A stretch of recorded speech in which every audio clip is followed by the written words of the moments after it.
Good evening, everyone. Good evening. Thank you. Thank you for being here this evening. This is a listening session.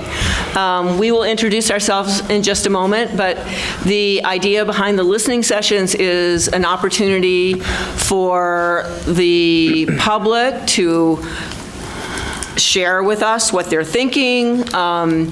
If you have specific questions, you can ask them, but this is really designed as a listening session so that we're not talking much. If you have a question and it's something that we can easily answer, we certainly will. But the idea is not to get into dialogue with you as much as to hear from you. There are no time limits. Please be respectful of, everybody's time. And the only hard and fast rule is that please be civil to one another, and there should be no personal attacks against an individual or against organizations. So if you have a beef with someone or some organization, you can certainly talk about the behaviors or what you think might make things better, or if you want to talk about something that's going wonderfully, please feel free to share that too, but please do not personally attack individuals or organizations. So with that, there's no sign-up sheet. Let's see, let's start. My name is Jeannie Jenkins. I have the pleasure of chairing this board. Hi, I'm Nancy White. I'm Ed Woods. I'm Tom Haley. Good evening, Clark Adams. Hi, I'm Jean Connor. And also with us tonight, we have Nancy Lively taking excellent minutes. We have Josh Boucher, who is is here from CAT TV to cover this. Josh, we're not live, right? We are live. Okay. And we also have Assistant Town Manager Dan Monks in the audience. And we have Jim Therian from the Banner. And a lot of you guys who I'm hoping you will introduce yourselves as you ask questions. Hi, Sarah, come on. Okay. And we have Sarah Perrin who will be joining us shortly. So with that, should we open it up? Who would like to speak first? Don't be shy. Okay, let's go home. Okay, all right, you can use either microphone. Hi, good evening, Bob Ward from Bennington. I'm all for the Ben High project. I'm just wondering, it's been stalled. I'm just wondering how that looks going forward. Is there any, I don't know if that's something that can be addressed in a future meeting or? Yes, there is a special meeting on Tuesday, January 28th. Thank you, Nancy. At 6 o'clock, thank you, here, and it will include a public hearing on the corrective action plan for hazardous materials that are in the building. Because they're doing construction, it means they're actually opening up hazardous materials that were not available or evident before, as well as a public presentation by town staff and Hale Resources on the project and the final development agreement. And so we will actually be voting on that development agreement on Tuesday night. All right, sounds good, thank you. Thank you. Can I just add one thing? Yeah. I know you didn't mean to, because you're in favor of the project, but the project never really stalled. It's just taken a long time getting all the pieces of the puzzle put together. Yeah, it's just, to me, it's a different connotation, the word stalled. It's just been very, very, very complicated, and it's taken longer than any of us had hoped it would, including the Hales. So I just wanted to clarify that. That scope is difficult. Huge, huge. Who else?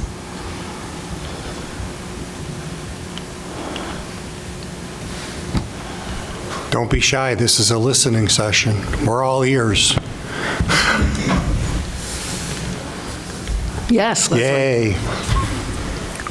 Hi, Leslie Addison, North Bennington, and I don't have anything I'm reading, so I'm just going to talk off the cuff. So with some of Trump's executive orders and some of the other things he signed, there's a de-emphasis on diversity DEI initiatives, and I hope that on many levels, and I hope that our town will continue to do everything possible to uphold our mission statement so that every citizen, person living in Bennington County will continue to have equal access, opportunity, and the ability to thrive. Thrive is a huge word, and you can only thrive when you have a community that supports you.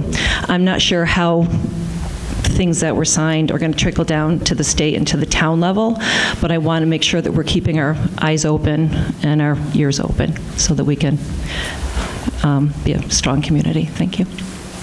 Thank you, Thank you. Leslie. Who's next? I saw Maria's hand up. Oh, please. Sorry. Wow, and you're on the front row. You'd think I'd see you. Well, that's because Now, I'm not good at public speaking. I'm the gal that loves research and writing. So if I quiver a little bit with my voice, it's because I'm nervous. I do have something prepared. You see my hands shaking? So, it'll take time to get used to speaking. If you can speak directly into the mic so we can hear you. Can you hear me now? Yes. I'd like to plead with the residents of Bennington, Vermont, to listen with intent. Carefully review all that will be said or has been said. Ask yourself the reason why, during national elections in Bennington, an unprecedented historic voter shows up, but during municipal elections, turnout statistics is very low, 27.4%. Did locals give up, raise the white flag, admitted defeat, or are they surrendering? The only way to defeat bad economic, social, including censorship decisions being made in Bennington, is to win elections tied to charter changes and municipal select board seats too. Both are supposed to represent voices of all voters and residents in Bennington, but this hasn't occurred for a very long time. If you haven't voted for a very long time during municipal elections or had never signed up, it's critical that you do such in 2025. Now, regarding this evening's listening session, we can see sometimes in some of the sessions that machinery is present, specifically certain people whom historically and continuously direct viewers to conform, in essence prioritizing conformity, group thinking over critical thinking. Convincing individuals to suppress their own doubts and opinions to maintain harmony. But unjust condemnation when people are simply seeking knowledge is unacceptable. Instead of portraying people as villains because they're simply seeking transparency, why not allow people to assess and decide on their own? Are they afraid that people might conduct their own research? Machine forgets that polarizing people using opposition tactics no longer works. People recognize and immediately specific behavior: demoting, degrading, denying, deflecting, discounting, dismissing, delaying, discrediting, deceiving, and dividing people.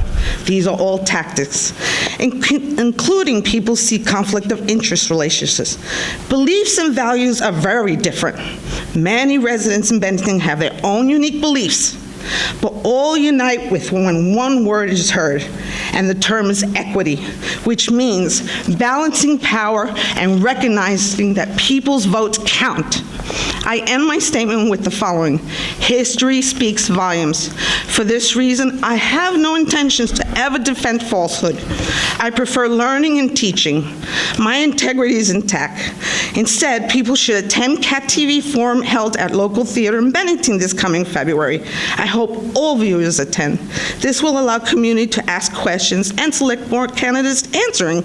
Here, CAT TV will allow two mainstays of public speaking. Candidates will speak using podium to deliver speeches and either raise their platforms or as lecterns, slanted stand on specific issues. People must decide on their own. Thank you, Maria.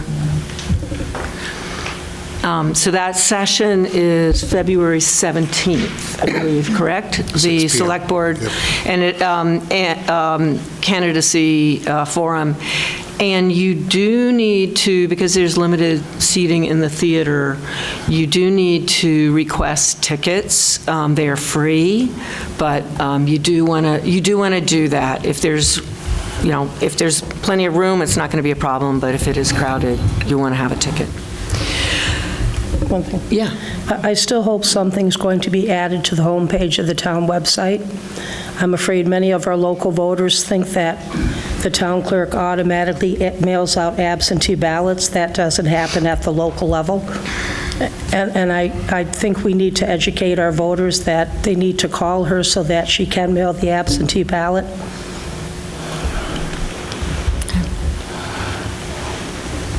Who's next?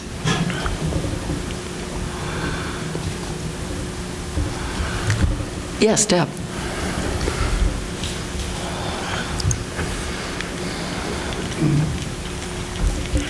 Debbie Matt, Bennington. My question is, why has the Meals on Wheels been taken away from the Ben High move?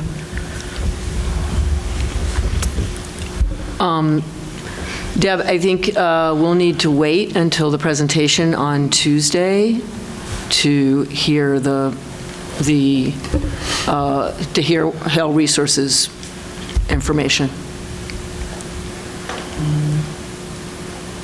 Can I comment on that?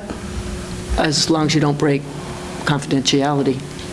Well, there was a video that was posted online last month about the Ben High, where Zach was interviewed, and he takes everyone through the building, and he points out who's going to have what spaces.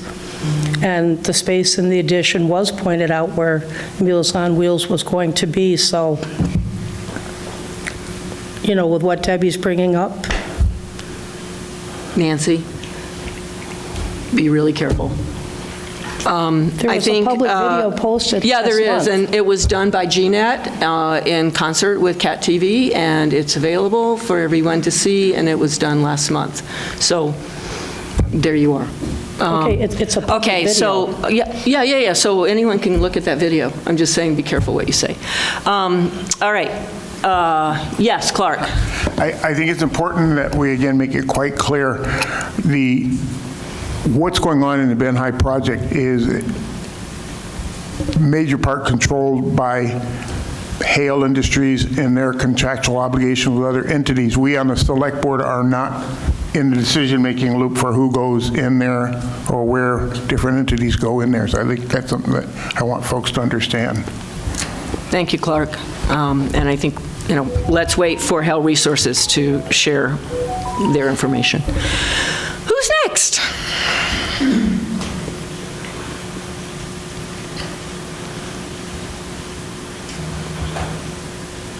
Yes. That's good. I'm seeing the back of the room hands. Hi, Kelly. Hi, Kelly. Kelly Carroll, resident of Bennington. I just wanted to thank the Select Board for having these listening sessions. I think it's a good opportunity for people in the community to speak for when things aren't on the agenda and when it's not time limited. You know that CPARB has been doing these. We did 8 of them last year out and about in the community. The year before that, we did one big public one. And sometimes it can be uncomfortable, and it's really hard not to engage back and to just listen. But I hope that you continue to do these. And to people in Bennington that are listening, I think that we hear a lot of comments, we see a lot of comments, and if there's something that concerns you, I encourage you to come to one of these things and let the Select Board know. In November, I was at the November one, and Jeannie, there was somebody who spoke out about public safety and vigilantism, and you connected her and I. And after the meeting, Kate Koss, who is the Vice Chair of Bennington's Community Policing Advisory Review Board, and I'm the Chair of that board. We call it CPARB. I'm not speaking for the board. But after that listening session, we met with her, and as a result of that, CPARB is doing a public safety forum on February 26th at the Mount Anthony High School in the auditorium from 6 to about 8 p.m. We have Bennington Police, we have Vermont State Police, we have the state's attorney, we have UCS, we have the town, and still working on judiciary. But I just want you to know that they do listen, and things can happen, so take advantage of that. Thank you, and I encourage you to continue with these. Kelly, can you just repeat the date and the time and the place for that again, please? Yes. Wednesday, February 26th, from 6 to 8 p.m. in the Mount Anthony Union High School auditorium. Cat TV will be covering it live. We will have childcare available at no cost, and we expect a good forum, so please join us. Thank you. Thank you. Who's next? Jason, did I see your hand up? You cannot cajole people into speaking. Come on. All right, no. Oh, I really thought I saw his hand up.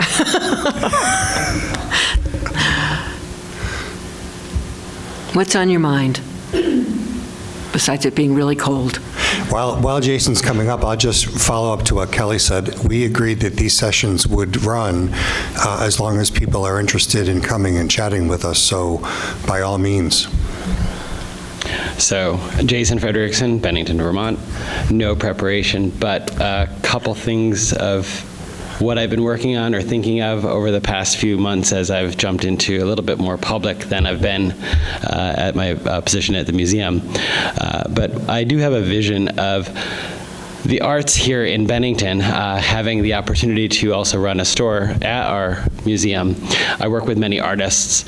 One of the things that I feel is that many of our artists don't have a common space, and we've had many iterations of a brick and mortar store downtown, but they're so dependent upon the people involved. They come, they go, and they do well while they're there, but it's dependent upon the people, so a lot of times they fail. So I've been doing some research independently, and here's a public forum to say, hey, I could use some help. So if anybody has a common vision to be able to sustain the arts through a brick and mortar store in our downtown area, preferably in the walking district as it helps commerce, etc. And then I can send more people downtown in addition to Fiddlehead and other artist spots downtown. So because it's dependent upon the people, one of the visions that I've had is how to get an organization founded or a nonprofit or some kind of other resource that can be more sustaining, because once it's independent, then you can move people within it. So just a little thought that I have brewing. I have many artists that I've chatted with over the years that truly support this, because we do some amazing events downtown that many artists and many crafters can always kind of hawk their wares in a good way. But that's a lot of work. They have to schlep their items, they have to pay the fees and so on, and it's a one-off. So then they go pack up their stuff and bring it back home. Meanwhile, their stuff just sits there. And given that I feel that, I can't remember the number, we've been consistently ranked in the top 4 of our country in, thank you for, I'm on the right tap. So we are consistently ranked number 4 in our country in our demographic of a town, which is in our class of like under 50,000 population. And so given that, it's the Bennington Museum, we welcome about 20,000 visitors a year. And of that, about 90% of them are from out of the state. And they're coming here to see art, history, and everything like that. So this is why I believe that we could have a sustainable, functional, kind of independent organization perhaps set up. I would love to chat about that. Jason, can you clarify, are you looking for a maker space, or are you thinking more of a display area? Sell. To sell. Merchandise. Okay. A storefront. Yeah, no, brick and mortar, because one of the things that, oh gosh, growing up, we had a really great downtown where I really enjoyed saving up. When I worked at Paul's Fisher, I had to go shop downtown and buy gifts for my parents and family and so on at Panache and other various, Katie Cleaver, got her on. But those brick and mortars have changed many times over the years, and I feel like we don't really have that strong of a merchandise kind of retail environment that if I'm a visitor in town that I want to go door to door to door, I might kind of like scan it, but I don't exactly go door to door. And I feel like focusing on arts and other aspects downtown could help enrich that. Second point that I figured, since everybody's jumping up tonight, I'll bring out publicly that I've been talking to a few of you on the select board, also some in the town. Given that I've been on Main Street working and interacting with visitors year over year, we've had a thing called Long Trail Wireless, which I've learned was a grant-funded downtown wireless. I really, really enjoyed that. Now, granted, I've been at the museum going over 12 years, so I didn't realize how long ago this was. Apparently, it's been dead for well over 5, 6, 7 maybe years.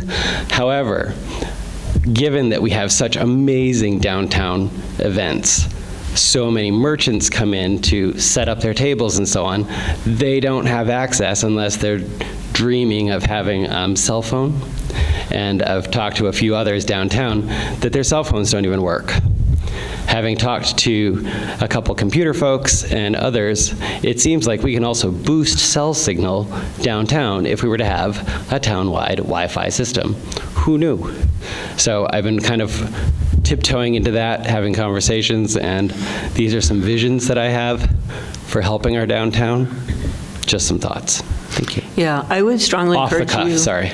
I would strongly encourage you to connect with the BBC, because I do Next believe on my that agenda, most yeah. of the Mayfest folks have hotspots and take credit cards with no trouble downtown. So, yeah, I mean, the fact that you can have a personal hotspot may have made the Long Trail Perhaps, yeah. It's maybe just one a of little those less, cohesive kind of marketing yeah, efforts but and so on, yeah. I think Just a vision. certainly the discussion about arts downtown is something that the BBC continues to have. So Yeah. I would, yeah, So that would that's be my next great. on the agenda next week. Great. Possibly hitting up the BBC. Good. Have a good night. Am I wrong that Hoosick Falls is supposed to Can be you getting a come tower? up? Come up. Yeah. Am I wrong that, I believe I read something that Hoosick Falls might be getting a tower and it's going to help Bennington too? I don't know. It's pretty far away. No, towers with.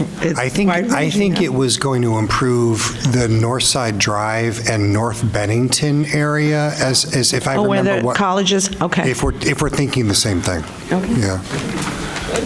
Yeah. All right, who's next?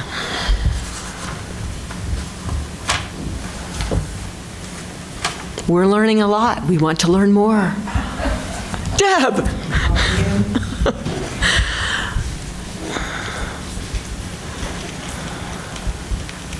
Deb Matt, Bennington. I was wondering how the skate park was going, what the prospects of a opening day is or whatever. Good question. Dan is coming up. We knew we'd need you for something. So I always love talking about the skate parks, one of my favorite projects, because of all the wonderful people that are Dan, supporting it. will you introduce yourself? Oh, sorry. I'm Dan Monks, the Assistant Town Manager for Bennington, standing in for Stuart this evening, who was unavailable. Speaking with our contractors, they're going to come back and begin work as soon as they can in the spring when the weather breaks. And I would expect us to be open in the June timeframe. The contractors have to finish up their work, and then we have to go in and clean it up, landscape, seed and mulch, that sort of thing. So I know that it's too bad Shannon's not here. She's been working really closely with the skate park folks, focusing on that spring opening, and trying to make sure that there's lots of public programming. They've been working with the YMCA and with the high school and with other organizations, the Bike Hub, to make sure that this is a well-used community asset. So I'm thinking June timeframe. Don't hold me to that. If it's cold till May, that may not happen. Who knows today? We don't know. Spring seems like an awful long ways away, but hopefully they'll be in there in March. Thank you. Great. Thanks for asking that, Deb. That was a good question. All right, what else? Yay, come on up.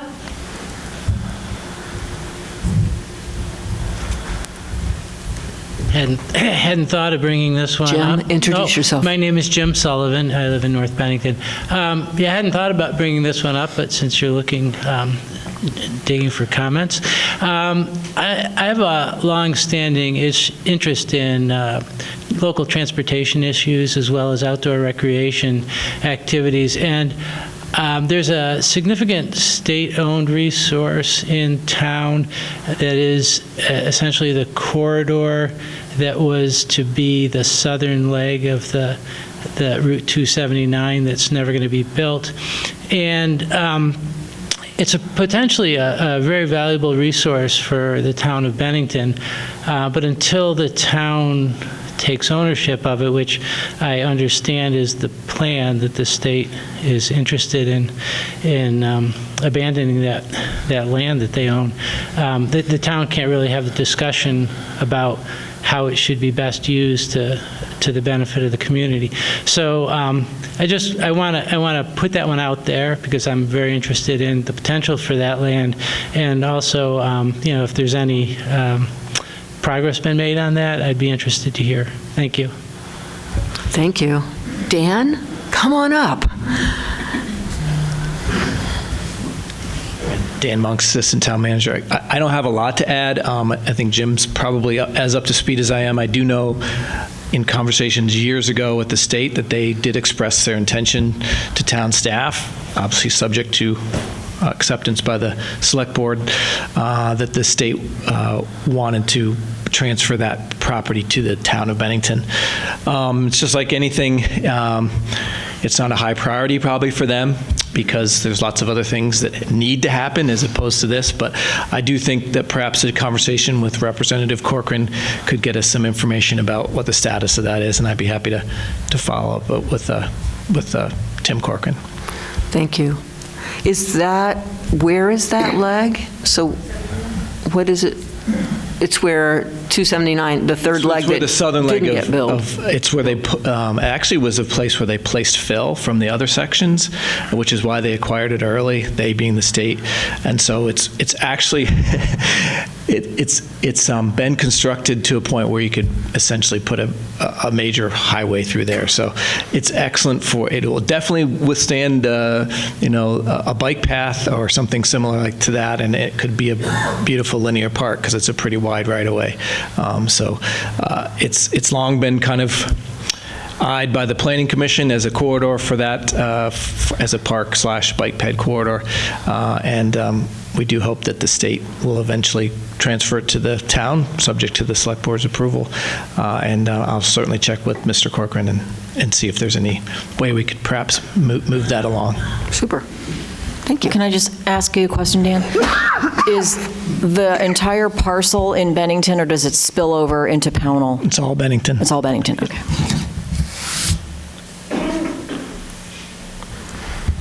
All right, keep these ideas coming.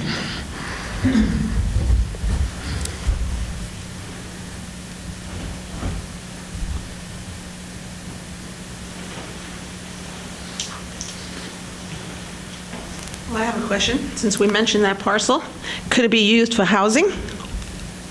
I have no idea. I think the first step is to see. Or is it limited to just road? Dan, do you have any sense of? Sure, I can. Yeah, okay. Yeah, I have zero idea. So I think it's unlikely because it was taken for a specific purpose, was a transportation purpose. So I have not looked into the easements that were obtained, et cetera, but and also, it may be that they're also purchased in fee, so there are no easements. It's just purchased in fee by the state. So that's the answer is I don't know for sure, but it is likely that it would be limited to transportation and the type of purposes. Okay. Thank you. Good question, though. We'll be interested to find out. Come on.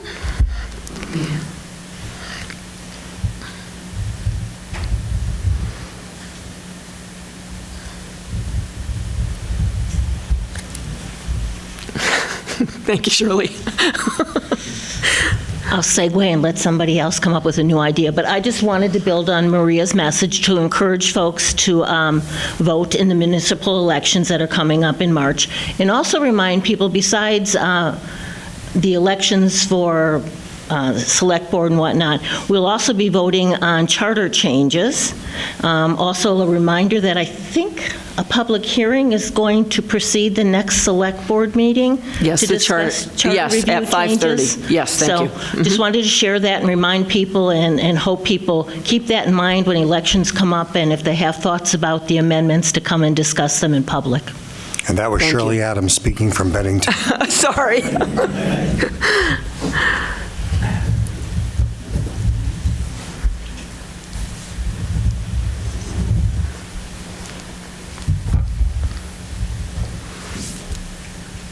It's a quiet bunch. Well, it's good. They're comfortable with quiet. It's good. Gives us time to think. Yeah.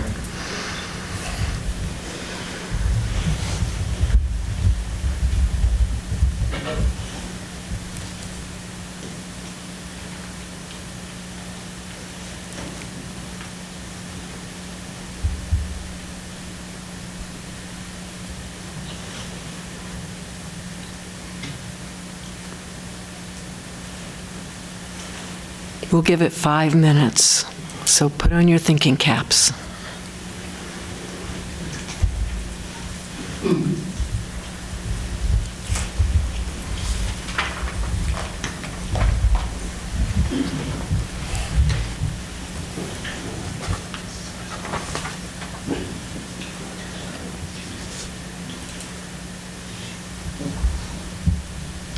I have a question. Sure, come on up. I'm afraid to ask. Well, think carefully if you're afraid to ask, please. And this is for Sarah Perrin. I'm sorry?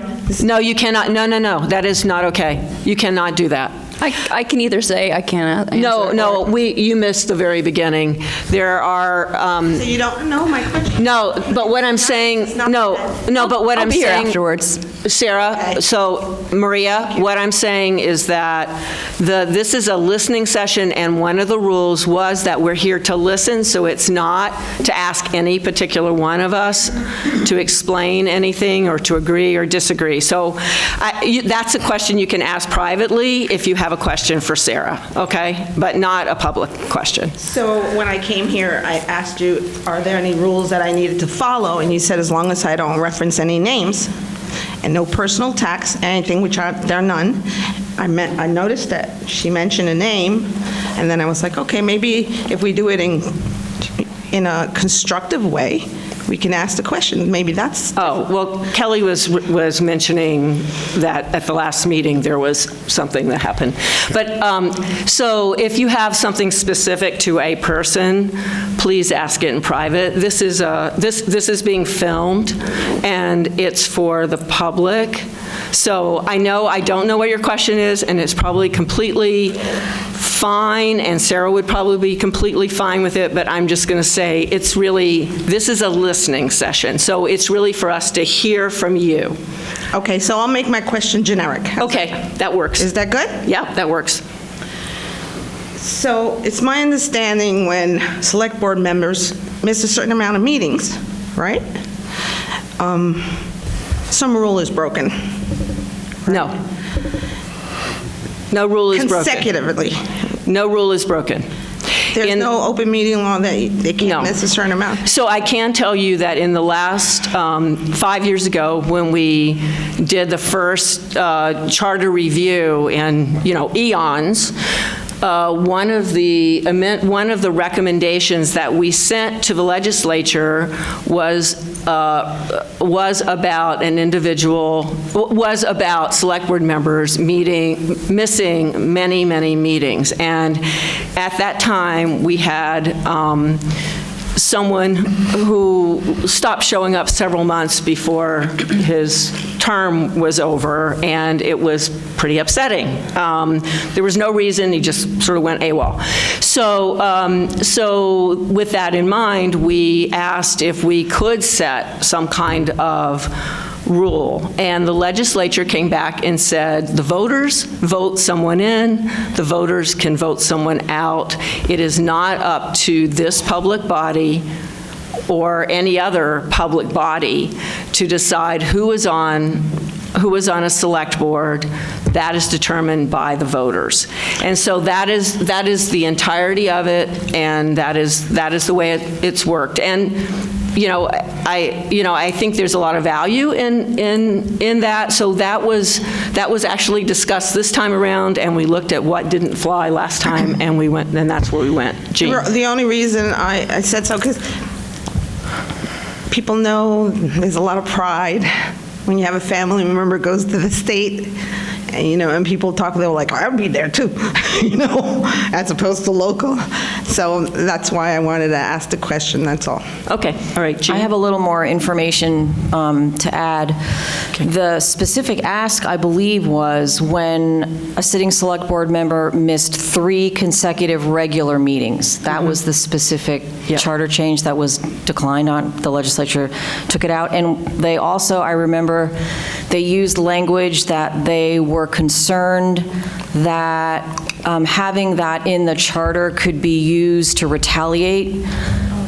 I remember that word specifically being used, and they didn't want that amendment to become a weapon to target one person, or if someone had missed those 3 meetings. And I would say that one unique feature of our charter is that we have a recall provision, and that does allow some unbelievable number of signatures on a petition. And remember, it's 70%? 70% of the voters, if they sign a petition, then you can have a special election to decide if you want to remove a select board member. So there's a really high bar, but there is a mechanism for doing that. And it's really to say, look, we're all doing our best, and we care about the town, and unless there is something super egregious that you can get 70% of the voters to sign a petition, you don't want to go there. Issue to use it. I just wanted to understand it. Yeah. Okay. Perfect. And if you would like, we can discuss this afterwards about my absences at the meeting. I'd be happy to let you know. All right. As I stick a cough drop in my mouth. Next up.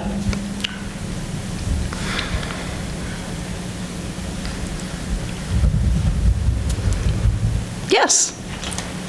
Sarah Beth Ward, Bennington.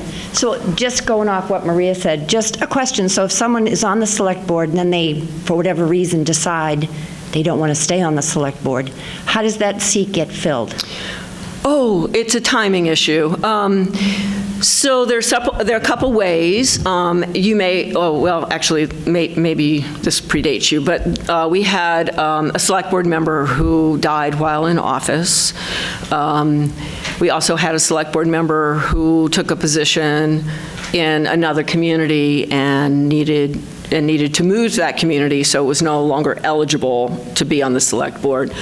In one case, the departure of the individual was right after an election, and so we actually filled it because we just had an election, which was very, very close, and so it sort of made sense. The other case, we actually only had 6 members until the next election came up. We could run a special election, and a special election obviously costs money. So you're always trying to figure out, how to do this. It is, I think, helpful to have 7 members rather than be short a member. It's always up to this select board. The select board will choose how they want to handle that. The first scenario was an appointment. That's how that person was seated. Yeah. We didn't have a special election. The select board appointed that person. Yeah. So there's several: appointment, special election, or just waiting to the regular election. Good questions. Yeah. So for the most part, historically, it's elective. You choose. The chair? Historically. It's the board that makes the decision. We vote on how we want to, what we want to do about the empty seat. Yeah, it's not one person's decision ever.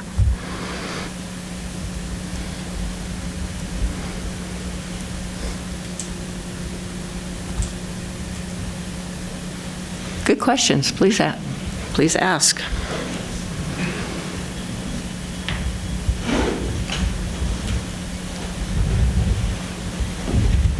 Hi. Good evening. Jackie Matz, Bennington, Vermont. I just wanted to share that last weekend I had the opportunity to attend a presentation for the Bennington Veteran Incubator Farm. It's a new project that they're trying to get off the ground in this community behind the Veterans Home, taking a plot of land and allowing a group of veterans access to that land to farm on it, giving them some economic opportunity and providing some local food to some local organizations, the hospital and the college and some other places. So they're looking to start a board for this. So I thought I wanted to sort of share publicly that there's the opportunity for folks that might be looking for some board experience to help out with what looks like a pretty cool project.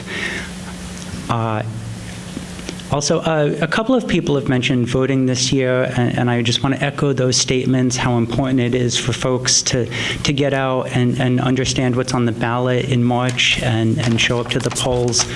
So that will be here at the Bennington Firehouse on March 4th. And I just want folks to know that if you're not already registered, you can show up that day and register that day. If you are a formerly incarcerated person, if you have a criminal record, that does not prevent you from voting. If you don't have a home, if you can't put an address down somewhere, that does not prevent you from voting. You're allowed to show up here and vote still on those days, as long as you consider Bennington your primary home. And hopefully next year, when I make this same announcement, I will also be able to share that if you're a recent immigrant, you can show up and vote regardless of your citizenship status. And hopefully I will also be able to share next year that if you're 16 and 17 years old, you can show up and vote in Bennington if you live here. Those are two initiatives that are on the ballot, which will be discussed next Monday. North Bennington is part of Bennington, so. Yes, it is. Although they have their own polling place. They have their own polling place, yes. All right. Thank you. Who else?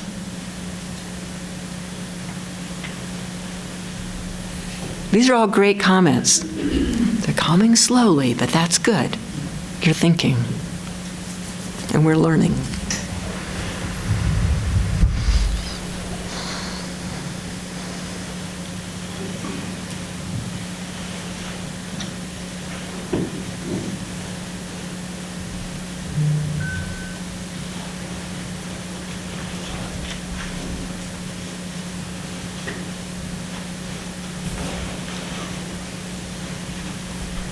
I started a new page and it's blank right now, so there's room for more.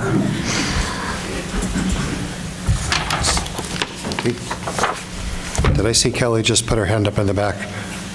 I know. Tried to call her out.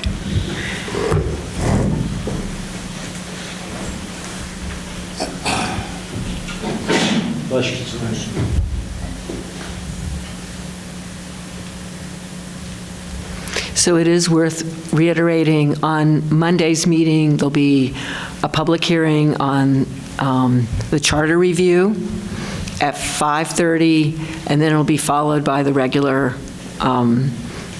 select board meeting.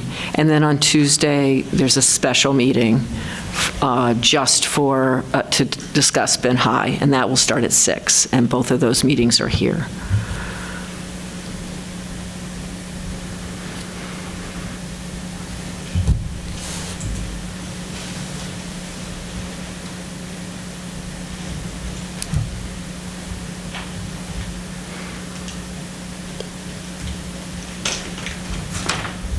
We'll give it 5 more minutes.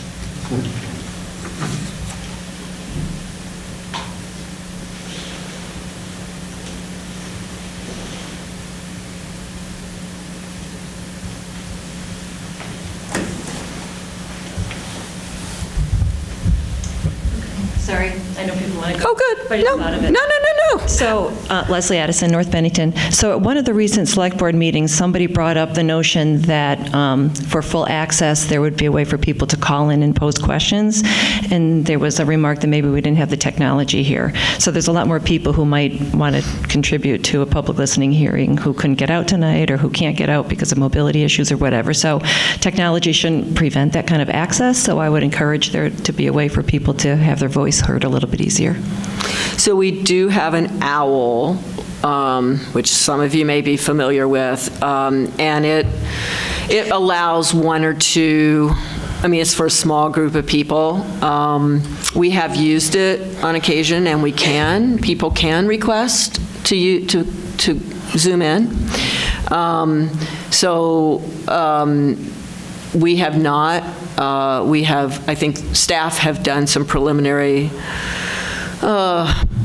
exploration of the cost of having a full Zoom possibility in this room. It's quite expensive.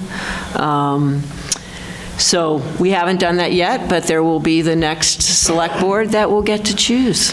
Could there be just like a 1-800 number and somebody calls and the phone rings and here's the time and call and get through or something? State law, something simple? Yeah, state law allows that now. So you can, we have an OWL, so people can do that now. They just have. Oh, that's what the OWL is that you were talking about. The OWL is a device that when someone speaks, it turns towards you. Yeah, okay. Yeah. And I was just thinking, and then you can be seen on the like screen. A telephone, you know. Yeah, telephone works poorly. The OWL is better than telephone, and full Zoom would be better than the OWL. Thank you. Yeah. Just wanted to make that point. Okay. Yeah. But we do have that capability, and they can do it. Nancy. State law went into effect, was it July 1st or January 1st? That's what I'm saying, we do it. We're required to provide that. So if somebody calls a couple of days ahead and talks to Jonah, they can call into a regular meeting, So you would call it to Paul Danzero, who's the ADA coordinator. Okay. Yeah. But that's open to any citizen who wants to call into a meeting. Yeah. And again, the state didn't provide any money. They dumped it on us at the local level, but we have to provide that now if somebody wants to utilize it. Yeah. And Stu actually announced that at the last regular meeting. So, we've been, and we put the chair and vice chair do a what's coming up at the select board meeting release before each meeting, and part of that is giving Paul Danzero's information if you would like accommodations to be able to attend a meeting. And one of those accommodations would be to come by Zoom. Yeah, Jean. I don't disagree with you at all. And I just want the community to be aware there's also, on the website, you can make a comment and we all get it. So there's that option also. It's not coming to a meeting, but if anyone has anything they'd like the select board to hear, there's that mechanism as well. You have to have access to a computer to be able to do that, which I think the vast majority of people do. Yeah. So it's a work in progress. It's clunky right now.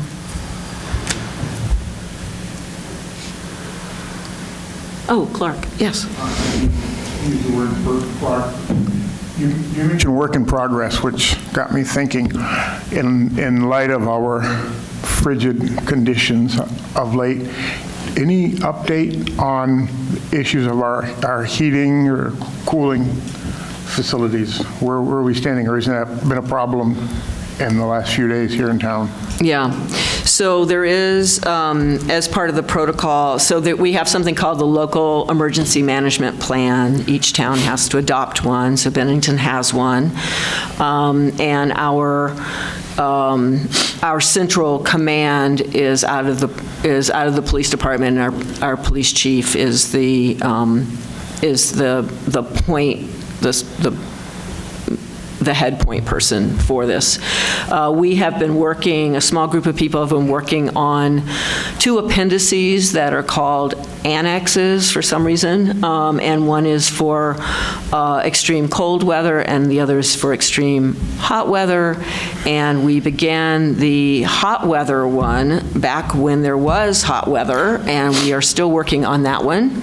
It's getting close. There is a meeting to sort of look at the bones are there, and we're having a meeting to talk with some of the key players in the next couple weeks, which would be the rescue squad, organizations like Turning Point, GBICS, which is the food distribution and free medical clinic, to see how all the needs of people during an extreme heat event could be assisted by those organizations. The cold weather will be similar. You may have noticed that there's a notice up on the town website. So when a cold or heat event notice comes to the police chief, it then goes to the communication coordinator, who posts a ready-made, information up that talks about resources that people can access, what to do if they need a place to stay, if they need, to get hot or cold, and where they can access food and medical. So it is remarkably complicated, and none of us really expected that, but it is working. Let me just follow up to that and say that I know it's working. I had a situation with an individual that I came into contact yesterday who needed assistance because of the cold, and we followed the instructions for that person and got them connected to resources, and they were off the street last night. So I was glad to see that the instructions that are on the town website have the follow-up that is necessary. But I also want to tell you that what Jeannie just said about complication is just scratching the surface. There are so many organizations and individuals and groups of people that want to address this issue. This select board, to its ability, and so many people from the public. But the things that crop up, you can't offer a service to folks to get them out of the cold unless you have some sort of insurance. You can't get insurance unless you're trained. You can't be trained unless you fall under the umbrella of a professional organization. And I could go on and on and on about how complicated that is. There are solutions being worked on, but when I first started paying attention to this situation, I was really surprised and taken aback by how complicated it really is.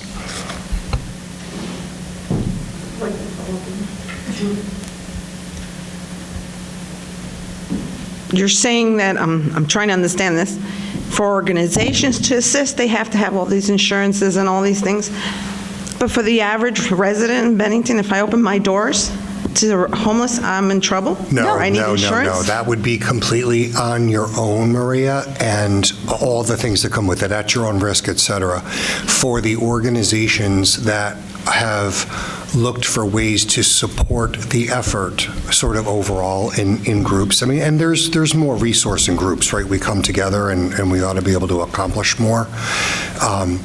We're talking about, one of the examples for cooling shelters just happens to be on my mind was our high school did not have the right air conditioning configuration last summer when it was hot. It was in the works, so this summer that part of it ought to be resolved.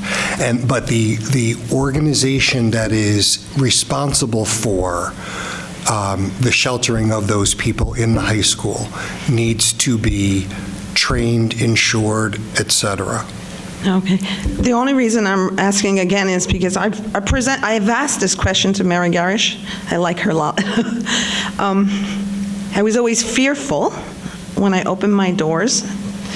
I have many bedrooms, it's a big house, and I was always fearful that I would get in trouble. Albeit I didn't charge them a dime, not for the food, housing, or anything. So I hear you better be careful. You have to have insurance. You have to have this. And so I was wondering if what you said applies. That is not what I was speaking to. I understand that. I do not have experience in that individual. I would say that you're at your own risk and completely on your own when you do something like that. Yeah. Yeah. Okay. Yeah. Is that okay, Madam Chair? Yeah, I was like, yeah.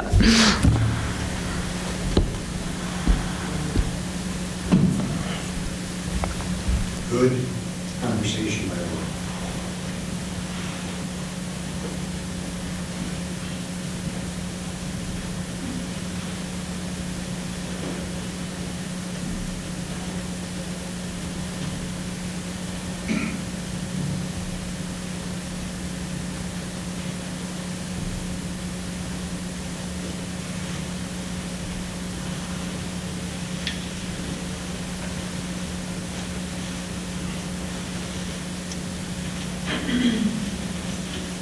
I'm going to end up laughing.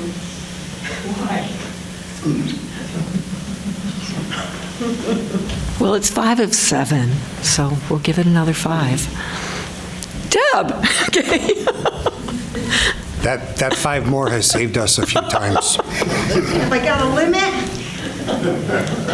Debbie, I was wondering if there was another phase to the echo part of this. You know, are there going to be new things on the wall, or is just what got put in the ceiling, is that it? I think we're done. Dan, do you have any information about that? I think this was the... There's no plans for the minute. Okay.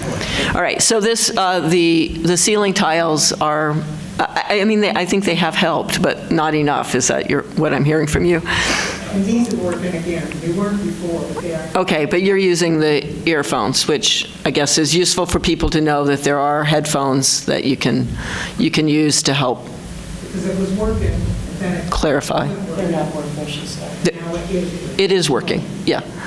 Okay.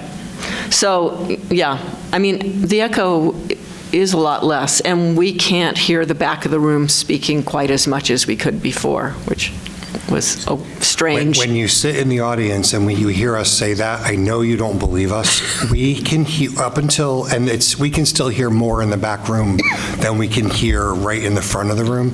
It's not as drastic as it was.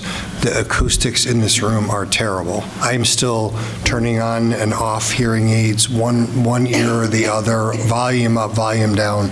It's terrible, so I'm with you. The microphones pick up. At home, you can hear everything.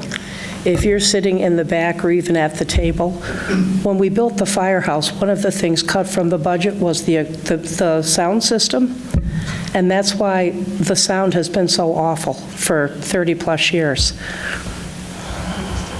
So the panels did help a little bit, but that's why it's critical when you talk in the microphone, you have to be able to hear yourself for everybody in the room or anybody hearing impaired, otherwise we're out of luck.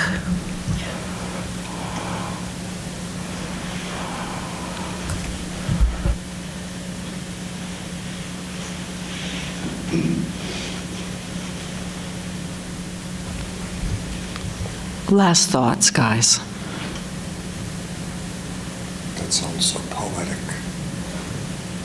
Oh, or maybe, yeah, okay. Next last thoughts. Yeah. We've covered a lot of topics tonight. That's really nice. I appreciate it.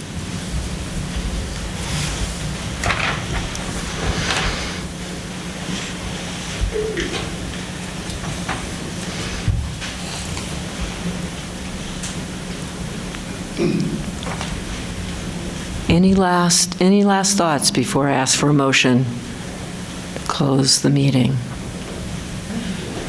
Deb, you are really responsive to that.